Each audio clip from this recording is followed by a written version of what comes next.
nga par rapport au gouvernement bi. waaw ma ne boo xoolee bu baax a baax aussi liñ ci mën a retenir daanaka mooy du début ak ba fi nga xam ne fi la ñu toll parce que déjà cette information c'est déjà une très grande surprise pour ñu bëree bëri ba amul fenn daanaka yaakaar naa parmi les journalistes sénégalais xarañteef gi ñu àndal amul kenn koo xam ne mënoon na la jox une information ay heure mu ngi woon ci ginnaaw par rapport ak ça donc il y a une verrouillage parfaite boo xamante ni daanaka bu gouvernement bi réussir la et ci benn côté mën nga jàpp ko ne est-ce que loolu déjà commencé wul collaborer ak li nga xam ne barki démb ci information yi ñu amoon ci conseil des ministres le premier ministre ci boppam mu ngi ko doon sàkku ak verrouillage yenn information yi nga xam ne dafay wàcc même ci palais de justice ak foo xam ne mën na fa jóge benn boo xam ne également aussi jot na ci am te jàpp naa ne laaj na aussi jàngat mooy sànq dama doon defar revue par rapport ak yeneen ministères yi nga xamante ni yeneen gouvernement yi nga xam ni yees la daan doon ak yi nga xamante ni daanaka moom moo ci daan topp boo seetloo bu baax changement bi bu daan ñëw dafay mel ni ne bu ñu amaan li nga xam ne moo di liste ministère bu yees dafay dem collaborer ak promesse électorale bi nga xam ne dina daan am mooy éviter wala faire de sorte que duñu élargir liste boo xamante ni dafay romb nombre de ministères yi nga xamante ni moom lañ daan wax au début c'est-à-dire que boo xoolee bu baax mbir mi dafay am différence boo xam ne bu gudd moom la daan doon ministères yi njëkk yi ñuy teg dina respecter promesse bi nga xam ne moo daan dem ñaar fukki ministre ak juróom wala ñaar fukki ministre loo xam ne daanaka lu teg la loolu lay doon mais avec le temps boo xoolee bu baax bii ci deuxième remaniement bi ñuy def daanaka boo ko xoolee bu baax ñaar fukk ak juróom yi nga xam ne daanaka teg nañ ko boo xoolaatee ci remaniement bi il y a eu de nouvelles têtes yoo xamante ni daanaka dugg nañ mais dans son ensemble dafay mel ni têtes yi dugg ak yi génn c'est-à-dire deful une très grande différence par rapport ak têtes yi nga xamante ni daanaka moom lañ daan faral di nemmeeku ndax premier gouvernement bi mën na di toll ci ñaar fukk ak juróom mais deuxième gouvernement bu ñëw daanaka mën na dem ba jege ci sax fanweeri ministre ak loo xam ne daanaka lu teg luñ daan faral di nemmeeku mais bi yoon boo xoolee bu baax donc malgré li ñuy defoon ci promesse électorale ak premier changement bu njëkk bu am bi daanaka indiwul coppite yu bare bare ci liste nombre de ministres yi nga xam ne daanaka moom moo am ndax revue boobu tamit jot na la ci lu moo jot a seetleeku as tuut ci diggante nguuri njëkk yi daan am ak yi nga xam ne daanaka moo ciy topp beneen boo xam ne également dina ci tegwaat mooy par rapport ak dynamique yi nga xamante ni war naa mën a ñëw ndax boo fàttali ko le premier ministre ci bi mu doon wax ak ñun ginnaaw bi ñu dressé woon liste yi wala li nga xam ne mooy dynamique bi ñu waroon a mën a abbu dafa joxe woon d'abord kenn ku ci ne ca feuille de route ba noppi mais ci biir feuille de route boobu noonu ci la doon wax que ne li ñu war a mën a décliner pour mu nekk entame bu yees bi nga xam ne daanaka dafay dem presque boo ko xoolee bu baax tamit sorewul lu tax ma def tamit lu jëm ci wàllum corrélation yi ni mel mooy da ngay seetlu bu baax que ne nouvelle tête yi nga xamante ni dugg nañ déjà sax ñu ci bëree bëri bu fekkente ni def nga seetlu bi amuñu benn sorente boo xam ne daanaka ci fi ñu leen yóbbu mën nañ fa amee ji problème li tax ma wax loolu mooy que ne tey jii boo xoolee ku mel ni tey maître Bamba Cissé même bu fekkente ni tey dugg si na moom domaine bi nga xam ne daanaka fa lañ ko gën a xamee ak fi nga xam ne daanaka foofu lañ ko teg mënuñu jàpp que ne il y a trop de différence boo xam ne dem na ci wàllum li nga xam daanaka moo di profession am boo demee tam ku mel ni tey ministre des affaires étrangères bi nga xam ne moom la ñu indi bu yees bi kooku tamit profession bi nga xam ne abboon na ko ak bu Yacine Fall bi nga xam ne daanaka tey moom lañ ko jox donc mënees na jàpp ne bariwul lu baree bari mais je pense que ministre des affaires étrangères bu bees bi moom diplomate de métier la. diplomate de métier la moo tax ma ne la moom kun li nga xam ne daanaka fa la dem donc feuille de route bu ñu ko mënta jox tamit ak profession bu ñu ko lalee du doon loo xam ne mën na indi différence par rapport dynamique bi nga xam ne mën na ko def kun mën na jàpp ne une continuité boo xamante ni du graaw trop la c'est vrai que maître Bamba Cissé il n'était pas dans le gouvernement c'est un avocat qui était en exercice jusque là et toutes les affaires qui se traitent dans le cadre de la justice mën nga jàpp ko dans le cadre du ministère de l'intérieur presque boo xoolee bu baax seen jokkalante yi mënul nekk loo xam daanaka lu sori trop moom lay doone ji beneen bi nga xam ne aussi bu ci tegu la bu ñu mën a retenir mooy ku ci mel ni tey Déthié Fall qui depuis quelque temps était déjà même presque dans le gouvernement loolu mën naa ko wax parce que proximité gi mu am avec le premier ministre je pense que ne presque déjà nekk na li nga xam ne rattaché woon na ko même au niveau du gouvernement Yacine Fall tey fi mu jógee fi mu dem et je pense que le plus grand défi aujourd'hui pour Ousmane Sonko et Bassirou Diomaye Diakhar Faye c'est dans le cadre de la justice c'est pour ça que nga dégg le premier ministre dans son ensemble il a largement contribué ci li nga xam daanaka moo di changement mais il est largement revenu également aussi ci importance bi nga xamante ni ñoom jox nañ ko li nga xam moo di ministère de la justice ba mën na jàpp na si genn wet est-ce que bokkul ci li nga xam ne participer na ci li indi même peut-être bien ce changement bi nga xamante ni am na ndax moom li mu gis mooy que ne justice dafa nekk un grand défi bu war a contribuer pour la réussite de ce projet dont on parle pour 2024 ba 2029 raison de plus ñoom dañoo jàpp que ne changement bi dafa war a am ci sens boobu noonu du quelqu'un koo xamante ni moom ci parti bi la bokk Yacine Fall donc aujourd'hui une personnalité politique moom lay nekk et cette personnalité politique était au cœur de toutes les activités yi nga xam ne dinañ ko daan mais Babou. waaw vu le tempérament de Yacine Fall madame Yacine Fall. waaw foofu nag fa laa bu ko joxee suñu mel ni justice. waaw en opposition au tempérament de Ousmane Diagne si ni mu doon yore justice loolu nu si mën a jàngat. liñ ci mën a jàngat booy xool Mohamed ci ñaari poñ moom laa koy teg aujourd'hui ñoom ce qu'ils veulent mooy que ne cette pression bi nga xam ne tey dafa bokk ci li leen amener au pouvoir mettre cette pression là sur le dos d'une personne qui était au cœur du parti politique comprenant exactement toutes les activités ak toutes les attentes yi nga xamante ni la majeure partie de ces Sénégalais am nañ ko mais tempérament yi boo ko xool bu baax da nga koy mesurer ci dynamique bi nga xam ne noonu la ñu war a mën a doxee tempérament bi du ma ko yóbbu ci question de comportement quand on est en face de quelqu'un boo xamante ni am na lu muy def wala am na looy xaar ci moom mais pour man dañ koy teg ci phase d'accélération aujourd'hui accélérer la cadence de Mimi Touré devrait dañ ko war na teg tey mu nekk en corrélation avec l'attitude de Sokhna Yacine Fall pour chercher à accélérer les choses de sorte que au niveau du ministère de la justice ñu mën a jàpp ko ne beneen ëllëg mën na ci am man la surprise musul nekk ci man pour ñenn ñi ndax Yacine Fall dama mos a gëm ne dina jóge fi mu ne mais dafa am feneen fu muy dugg ci même bu fekkente ni xaaruma koon ci ministre de la justice mais gëm naa ne Ousmane Sonko li tax mu def ko mooy voilà un parti politique quelqu'un ku bokk ci biir parti bi kay répondre ce qu'ils ont du parti politique ou bien des sympathisants de Pastef pour dire que ne carrément lii xeexoon ak ñun wala parce que maître Bamba Cissé am na ñu ko doon xalaat au ministère de la justice am na man sax am na ku ma bind message balaa ñu kii am na ñu ko pressentiroon mais quand même en tant qu'avocat de Sonko peut-être bu demoon ministère de la justice ce serait trop voilà. politique trop. waaw te dafa am lu ñu téléphoné trop. seen démarche dafa war a am benn différence maanaam rupture ci question de choix par rapport ak ñi nga xam ne dañuy bokk ci biir gouvernement bi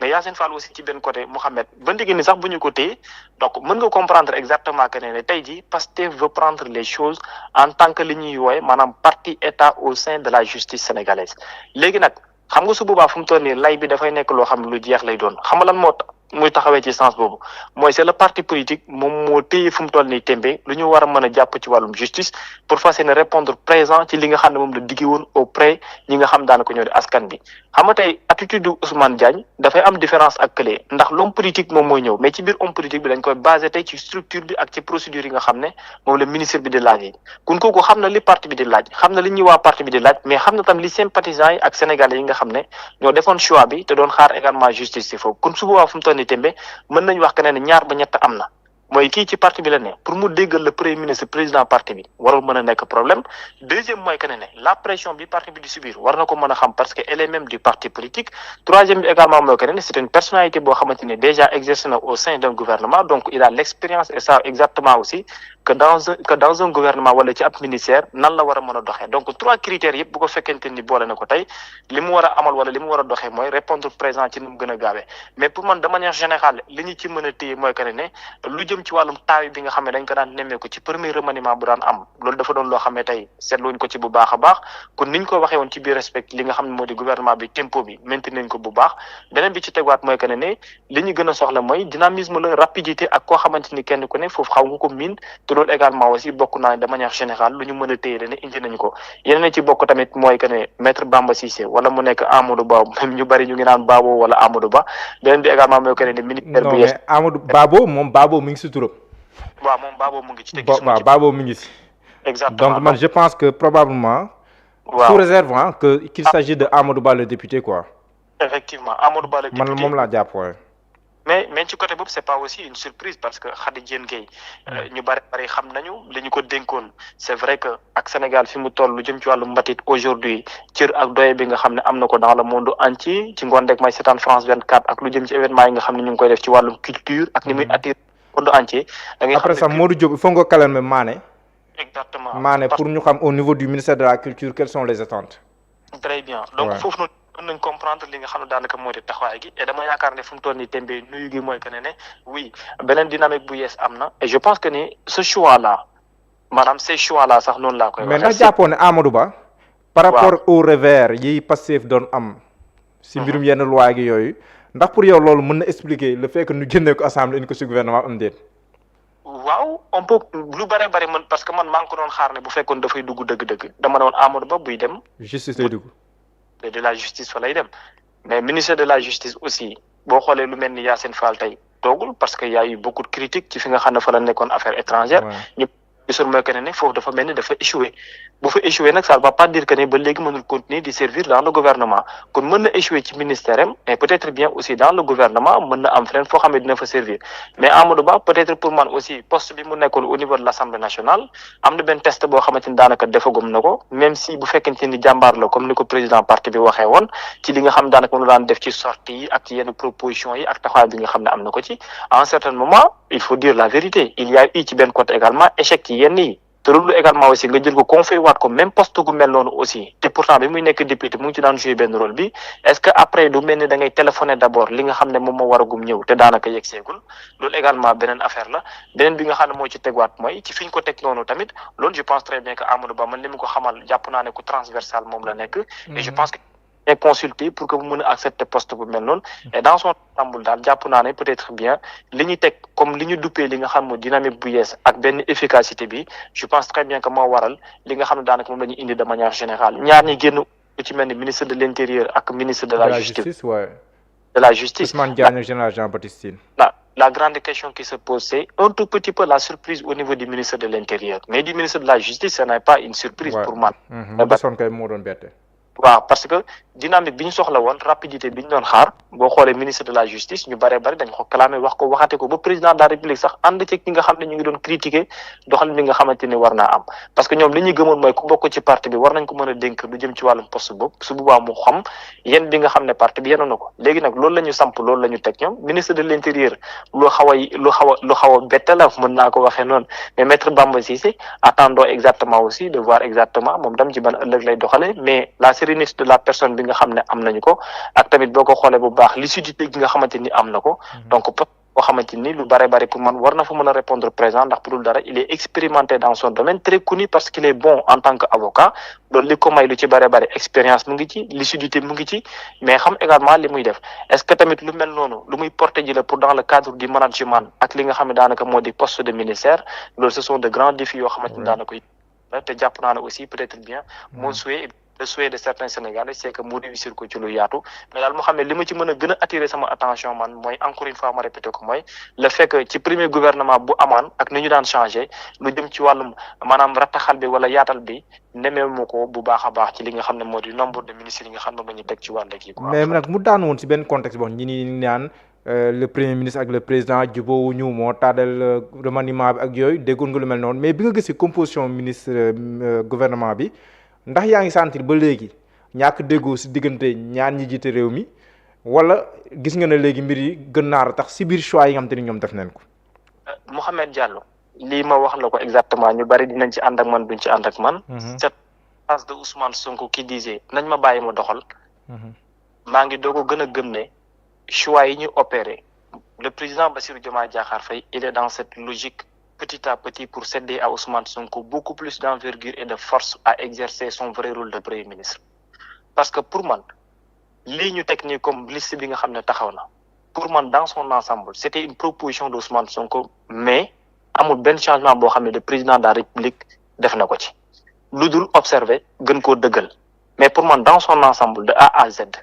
li ñu gis nii ci liste pour man lu Ousmane Sonko teg la ci kanamu table président de la République te teggiwu ci dara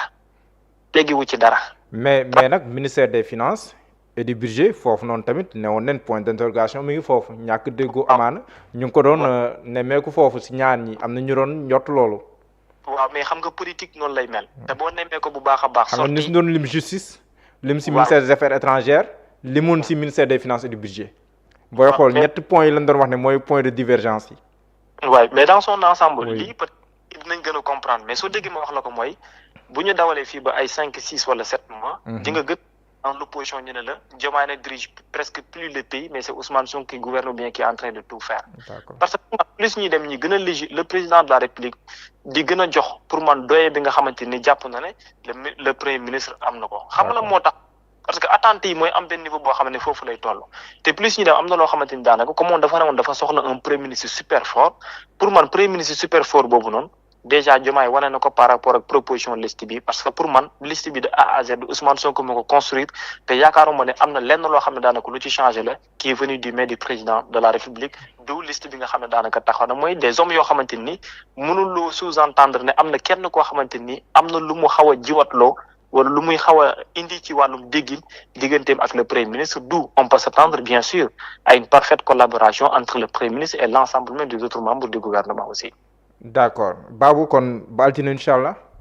waaw incha allah jërëjëf. D'accord en attendant ma jéem a jël Mané aussi en direct Mané moom mooy le président de l'association des journalistes culturels moom tamit ngir mu wax nu les attentes par rapport au ministère de la culture voilà donc je vais appeler Mané donc comme tey moom système bi la ñuy def système bi la ñuy donc je vais appeler Mané pour voir est-ce qu'il est disponible pour mën a xam aussi les attentes par rapport à la culture.